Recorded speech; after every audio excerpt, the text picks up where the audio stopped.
Hello, my name is Carrie Campanelli, and this is a theory-based case presentation of Saundra Santiago. The client, Saundra Santiago, has been referred to the Safe Haven Emergency Shelter by Judy Ridgway from the Domestic Violence Hotline. Saundra is currently experiencing intimate partner violence at the hands of her boyfriend, Eric. My understanding of what is going on is that currently Saundra is being abused by her live-in boyfriend, Eric. Eric is jealous and possessive. He has slapped, punched, choked, used a belt on, and has most recently threatened Saundra with a knife and threatened to kill her if she leaves the apartment without his permission. He doesn't like her to go see her friends or to use birth control. Saundra has a significant history of trauma stemming from her childhood, where she experienced verbal and physical abuse by her mother and stepfather and sexual abuse by her stepbrother.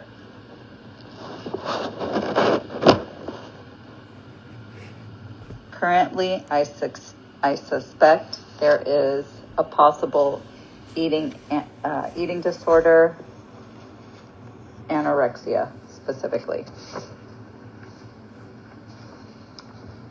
The client, Saundra, has a significant history of trauma, but she has demonstrated her resilience numerous times. She has overcome drug and alcohol abuse at the age of 17. She currently works part-time.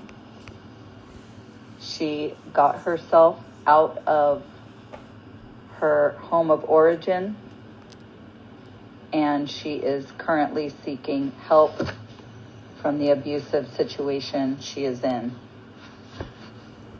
Her immediate environment is safe and positive now that she is in the shelter. She has finished high school and gained job training through Job Corps. There is no doubt that she can further her education still if she wants to and pursue a college degree. She will qualify for student aid, and we will help her apply if she chooses to do so.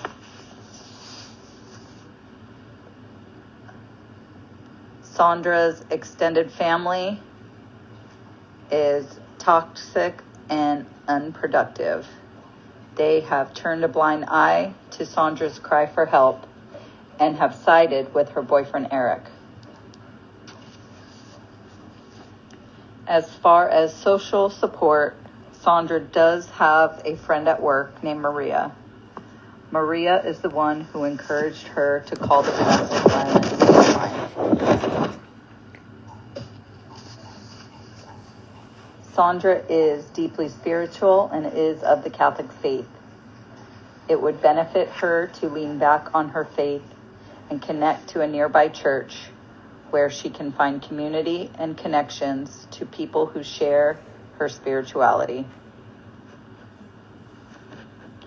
Saundra is of Puerto Rican descent and may find solace in connecting to a Puerto Rican social club in the community or perhaps at a city college.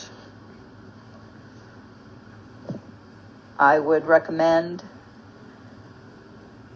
connection to fellow residents of the domestic violence shelter and with women who share similar life experiences. I would also recommend she get involved in the recovery community where she can connect to people like herself who have overcome drug and alcohol addiction and who continue to work on their sobriety. Saundra is a woman of color, making her more vulnerable and susceptible to multiple forms of discrimination.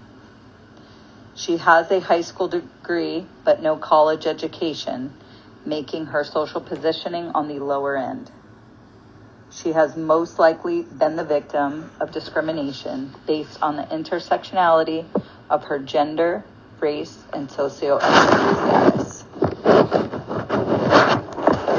The two mid-level theories I would recommend using when working with Saundra would be empowerment theory and feminist theory.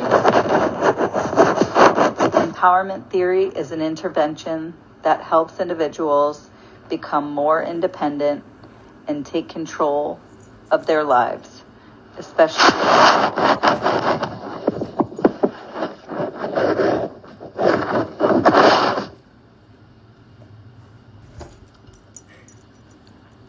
I feel that empowerment theory would be an appropriate intervention because Saundra has experienced so much disempowerment in her life.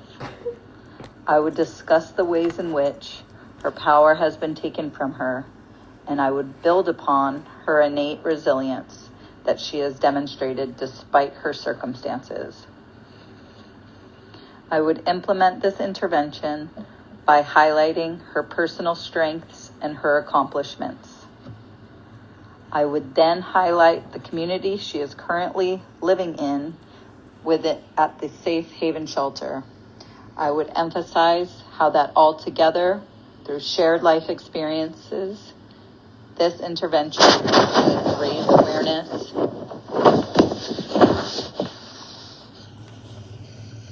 of empowerment and raise their group confidence. I would accentuate that creating a life change comes from within and stress that she is able to change her life once she changes whatever external and internal barriers that are bringing her down.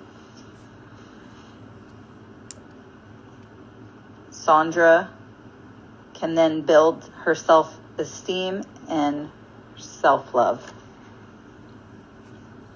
The second theory I would implement would be the feminist theory.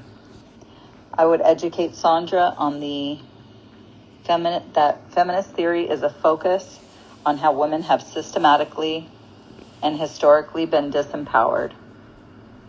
Feminist theory seeks to expose through patriarchy how women have been treated as less than our male counterparts.